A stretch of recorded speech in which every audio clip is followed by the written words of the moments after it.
Student, आज मैं आप लोगों को समझाने जा रहा हूँ कि यदि कोई दो सेट्स हैं तो union of this sets and intersection of this sets को यदि हम सेट बिल्डर फॉर्म में लिखेंगे तो उनमें क्या डिफरेंसेस होते हैं।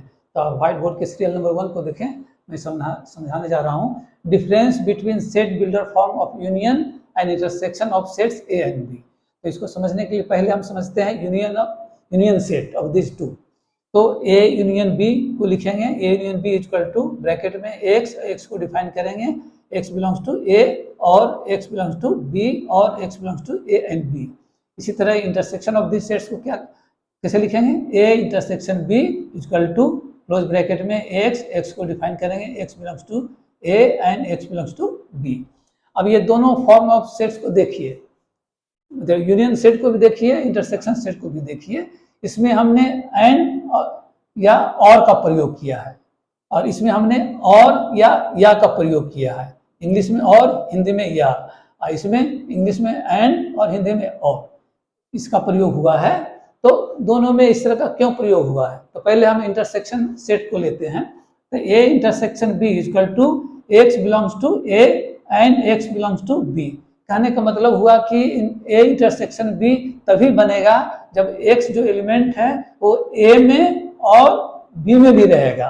सिर्फ ए में रहने से या सिर्फ बी में रहने से ए इंटरसेक्शन बी नहीं बनेगा, क्योंकि ए इंटरसेक्शन बी वैसा सेट है जिसमें ए और बी के कॉमन एलिमेंट्स होते हैं। इसलिए हमने यहाँ पे एंड या हिंदी में और का प्रयोग किया है, अर्थात X belongs to A and X belongs to B.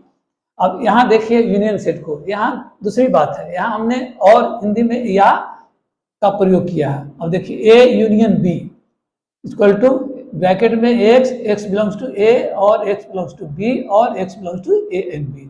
तो दो सेट जो ए और बी है, तो हो सकता है कि इनमें से कोई एक सेट नल सेट हो। तो ए यूनियन बी में या तो ए के एलिमेंट में के रहेंगे या बी के एलिमेंट में रहेंगे। तो हमने लिखा है एक्स बिलोंग्स टू ए और एक्स बिलोंग्स टू बी। अगर ए या बी में से दोनों में कोई भी एक नल सेट रहेगा, इसलिए हमने लिखा एक्स बिलोंग्स टू ए और एक्स बिलोंग्स टू बी। यदि दोनों में एलिमेंट है तो लिख सकते हैं X belongs to A and B. तो अगर दोनों में एलिमेंट रहेंगे तो मतलब कॉमन एलिमेंट को एक ही बार लिखते हैं ए यूनियन बी में। तो इस प्रकार आप समझ गए होंगे कि ए यूनियन बी में और या का क्यों प्रयोग करते हैं, ए इंटरसेक्शन बी में एंड या और का प्रयोग क्यों करते हैं। स्टूडेंट्स, अब व्हाइट बोर्ड को देखें, सीरियल नंबर 2 को। इसमें मैंने आपको बताया है कि यदि कोई दो सेट्स हैं तो उनके डिफरेंस भी एक सेट होंगे और उसके एलिमेंट कौन कौन होंगे, कैसे उसका एलिमेंट हम निकालेंगे। तो व्हाइट बोर्ड को देखें, मैंने लिखा हुआ है difference of sets A and B. इसको कैसे लिखेंगे, कर्व ब्रैकेट में ए माइनस बी लिखेंगे। तो मैथमेटिक्स में 3 तरह के ब्रैकेट यूज होते हैं। एक कर्व ब्रैकेट जिसको ऐसे लिखते हैं, दूसरा राउंड ब्रैकेट जिसको ऐसे लिखते हैं और तीसरा स्क्वायर ब्रैकेट जिसको इस तरह से लिखते हैं। तो ये 3 ब्रैकेट्स मैथमेटिक्स में ज़्यादातर यूज होते हैं। अब मैं आगे बता रहा हूँ। मैंने 2 सेट्स लिए हैं, सेट ए और सेट बी। सेट ए के एलिमेंट हैं 1 2 3 4 5 एंड सेट बी के एलिमेंट हैं 1 2 3। तो ए माइनस बी, उनके जो डिफरेंस होंगे ए माइनस बी, वो भी एक सेट होंगे और इसके एलिमेंट कौन से होंगे। तो ए माइनस बी का मतलब ए में से बी के एलिमेंट्स हटा देंगे। तो ए के एलिमेंट्स 1 2 3 4 5 है, अब बी के एलिमेंट है 1 2 3। तो 1 2 3 इसमें से हटा देंगे, तो 1 2 3 को हटा दें तो बच गए एलिमेंट्स 4 एंड 5। तो ए माइनस बी जो सेट हुए उनके एलिमेंट्स हो गए 4 एंड 5। तो इस तरह से ए माइनस बी एक सेट हो गए और उनके एलिमेंट्स हो गए 4 एंड 5। तो इसको सेट बिल्डर फॉर्म के रूप में कैसे लिखेंगे, तो इस प्रकार लिखेंगे A minus B equal to close bracket X और एक्स को डिफाइन करेंगे, X belongs to A and X does not belong to B. इस प्रकार हम कह सकते हैं कि X is element of set A minus B, that means X belongs to A and X does not belong to B.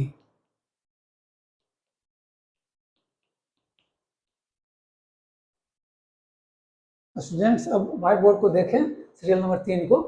Symmetric difference of 2 sets के बारे में मैंने बताया हुआ है। तो मान लीजिए कोई 2 सेट्स हो गए, सेट ए एंड बी। तो symmetric difference of this 2 sets भी एक सेट होंगे। अब इसके एलिमेंट्स भी होंगे, तो इसके एलिमेंट्स कैसे ज्ञात करेंगे वो मैं आपको बता रहा हूँ। तो आप देखें व्हाइट बोर्ड के, हमने एज्यूम किया if A and B be two sets, यदि ए और बी दो सेट्स हैं, then symmetric difference of set A and set B is denoted as A triangle B. A triangle B के रूप में हम डिनोट करते हैं symmetric difference of set A and B को। तो अब देखिए हमने लिखा हुआ है symmetric difference of set A and B equal to bracket में ए माइनस बी यूनियन फिर ब्रैकेट में बी माइनस ए। अब हम इस सेट को ज्ञात करने के लिए हम ए माइनस बी सेट के एलिमेंट्स और बी माइनस ए के एलिमेंट्स हम निकालेंगे। तो हमने एज्यूम किया हुआ है सेट ए के elements A B C D और बी के elements B D F G. अब ए माइनस बी के एलिमेंट्स कैसे निकालेंगे, तो ए में से बी के जो एलिमेंट्स हैं वो हटा देंगे, तो ए और बी के जो कॉमन एलिमेंट्स हैं उसे हम ए में से हटा देंगे। तो मैंने हटा दिया, इसमें कॉमन है बी और डी कॉमन है, बी और डी कॉमन है, तो हमने बी और डी ए के एलिमेंट से हटा दिए तो बच गए ए और सी। तो इस प्रकार ए माइनस बी के एलिमेंट्स हो गए ए और सी। उसी प्रकार बी माइनस ए के एलिमेंट्स हो जाएंगे एफ जी, क्योंकि बी में से हम कॉमन एलिमेंट्स बी डी को हटा देंगे तो एफ जी बच जाएंगे। इस प्रकार बी माइनस ए जो सेट हुए उसके एलिमेंट्स हो गए एफ और जी। अब हम निकालेंगे symmetric difference of set A and B, जो सेट बनेंगे उसके एलिमेंट्स को। तो ये जो फॉर्मूला है इसको हम लागू करेंगे, A minus B union B minus A. तो सेट ए माइनस बी के एलिमेंट्स और बी माइनस ए के एलिमेंट्स का यूनियन हम बना देंगे, तो वही जो सेट बनेंगे वही जो एलिमेंट होंगे वही symmetric set of A and B जो सेट है उसके एलिमेंट्स हो जाएंगे। तो ए माइनस बी के एलिमेंट्स हो गए ए सी, बी माइनस ए के एलिमेंट्स हो गए एफ जी। तो हमने ब्रैकेट में लिख दिया ए सी एफ जी। इस प्रकार symmetric difference of set A and B जो सेट बने हैं उनके एलिमेंट्स हो गए ए सी एफ जी।